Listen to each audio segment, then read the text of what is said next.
I'm sharing the 5 steps you need to paint furniture beautifully every time. I'll even give you an up-close look at how the table that I painted in the video is holding up after a year of heavy use. The first step when painting your furniture is to clean it well. It doesn't matter what you're painting over, and it doesn't matter what type of paint you're using. You have to make sure it's clean so the paint can adhere well to the surface. To clean furniture, I like to use Murphy's Wood Soap. This is a pre-mix solution, but they also sell it in a concentrated form that you just mix with water. I put a little bit of the solution on my sponge, and then I will clean the surface. I use the abrasive side because I am trying to get off any grime or grit that's on the surface. Then I take a damp rag and I wipe off any of the solution. This is kind of like rinsing off that soap, but you don't want to put straight up water on your piece. Then I go after it and use a dry towel to dry off the surface. Step 2 is to sand your piece of furniture, and hear me out on this one. When I say sand, I just mean lightly hand sand your piece. And what this does is it just gives extra sticking power to the paint. Plus, it allows you to sand down any scratches or minor imperfections in the wood, which is just gonna give a much smoother finish in the end. Now, when you're hand sanding, it should take 5 minutes or less. You are just lightly scuffing up the surface, and that's it. I like to use a sanding block for this. Now, these are pretty expensive and they don't last very long, so a way I've gotten around that is I cut a piece of sandpaper in half, and then I take the half and just wrap it around my sanding block, and it gives the same effect as a sanding block, but you can reuse because you just take the paper off. As far as the grit on sandpaper, 220 is usually perfect for most types of pieces. This will just give a light scuff to the surface. Now, sometimes I do need to go up in grit, which means more rough or rougher sandpaper. And this would be to get out bigger scratches. I'm gonna use it on the side of my legs here. And then I go over it with the 220 afterwards. So on this piece, you can see that the leg is definitely scuffed up and it's a little bit rough here. So I'm going to use 120 sandpaper here on the edges, and then I'll use 220 on all the rest of the surfaces. All right, I'm going to get to sanding this piece. And although I'm going to speed it up for you, I'm going to show you exactly how long it took me to sand the entire base of the table. And you'll see my goal is to do it in less than 5 minutes. Step 3 is priming your piece, if needed. Most of the time, I don't prime my furniture before painting. There are a few reasons that you might need to. I've written a full post that explains when to prime and the different types of primer to use. I would suggest quickly reading that just to make sure you don't have a piece that does need to be primed. Now, this piece does not need to be primed. The wood is not going to bleed through. The finish is not super glossy, and the paint's gonna stick to it just fine. However, I actually am choosing to prime this piece, and the only reason is this is a really high use piece of furniture. These legs are gonna get kicked and dinged and scratched by animals and kids and chairs. So for that reason, I'm gonna prime first. What that's gonna do is help the paint stick to the piece so that when it's hit, it's less likely to flake or chip or scratch. Now to do that, I'm gonna use a clear shellac primer.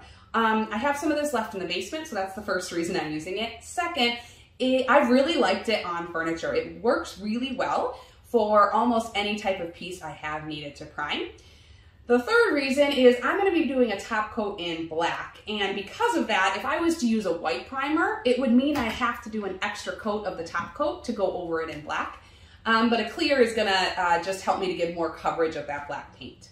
So I am going to quickly prime my piece before going on to the next step, but it's highly likely that if you sanded your piece beforehand with your hand sander and 220 grit sandpaper, you probably don't need to prime. But again, check out that post to make sure. I'll also link it in the description below. Step 4, we're painting our piece, finally. I know it feels like a long time to get here, but the steps before really go quickly and they're gonna give a really nice smooth finish. As for painting, there's lots of choices when choosing what type of paint to use. I've written a full post all about furniture paint. If you're still deciding what type of paint to use, you may want to give that post a read through. For this piece of furniture, I'm going to be choosing one of my favorite types of paint to use on furniture. It's a water-based paint that's made to mimic the effects of oil-based paint, which means it has easy cleanup, it has low odor, but it levels really well and gives a super durable, like hard finish, which is great for furniture. It's called Alkyd enamel paint, or sometimes called urethane enamel paint. They're basically the same thing. And you can find them at every major home improvement store in every brand of paint. I have a full post on Alkyd enamel paint, which tells you where you can buy and what to look for at all the different stores. This one is from Sherwin-Williams, and it's called Emerald Urethane Trim Enamel. All right, I'm gonna get painting. Here are a few tricks to keep in mind when painting each coat of paint on your piece of furniture. First, less is more. You want to put on less paint in each coat rather than trying to add as much as you can so you don't have to do as many coats. This helps the paint to level really well, and it gives the smoothest finish when you do lighter coats. Second, you want to work in sections, so kind of think of your piece in different parts. In this case, I'm working on the sides at once and the legs at once, but if you're doing a dresser, I would work on one side, the front, the other side, the top, and then the drawers. This helps to minimize brush strokes. So if I'm working in one section at a time, on that section, I'll first brush any edges and then I will roll the center. In the case of the table, I have no roller because the surface is so small.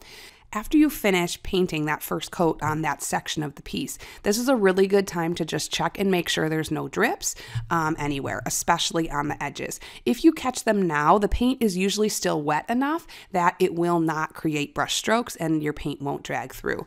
If you start to try to catch a drip and you feel your paintbrush dragging a little bit, it means your paint is starting to dry, and this is where you're going to see brush strokes or an unsmooth finish. When this happens, I usually quickly catch the drip and then I don't do anything else. Even if there's spots I feel like I still want to touch up, just leave them alone. You're going to notice that they actually will probably dry out pretty level. And if not, you can lightly sand them in the next step. After your first coat of paint has dried, and for this, make sure to follow the dry time on the back of the can. Each type of paint has different initial dry times. Then you're ready to sand, and I always sand between coats no matter what type of paint I'm using. What this does is it just creates a super smooth finish for your next coat. I use 320 grit sandpaper unless I need to get something out like a imperfection or a drip or something, which I'll go up to 220. But otherwise, I do 320 grit sandpaper and I lightly sand the entire piece. Then I use a tack cloth to wipe away that sanding dust, and then I get to painting that second coat. Again, less paint is more, and I use the same process as that first time. Now, many people choose to not sand between coats of paint, and I'll admit there's many times that I don't either, but I have found that when I do, it gives me the smoothest, most durable finish, so I usually take the extra time just to do so. After you've painted on your final coat, you're going to let it dry, and be careful to let it dry completely and cure. Sometimes this can take 2 to 3 weeks, so don't put stuff on top of the surface or try to just not like close cabinet doors and things like that to let the paint fully cure. All right, I painted this table a year ago for this video and am finally publishing it, so I thought I'd give you an up-close look at how the paint's holding up on this piece using the method I showed you in this video. Come join me on my floor. Let's get up close and personal with my table legs. As I was crawling around, I found just a couple spots that nicked up a little bit over the last year. On this leg, you can see those 2 spots right there that are showing a little bit of wood. There's one right there, and then on the bottom. When you're just a little bit away, you can't see them at all, but they're there. The only other ones I found were on this leg here, near the bottom. Let's see, oh, right there. And then another one down right there. Teeny tiny. Those back legs are holding up beautifully. I don't think you'll be surprised to hear that right here sits my 6-year-old and right here sits my 4-year-old. So those 2 poor legs get beat up quite a bit. My 9 and 11-year-old are in those back seats, so maybe they know how to push in their chairs correctly. Overall, I'm super pleased with the durability after a year of heavy, heavy use. I hope these steps were helpful. I don't really diverge from these. I found that they work super well, so why fix something that isn't broken? Thanks so much for watching.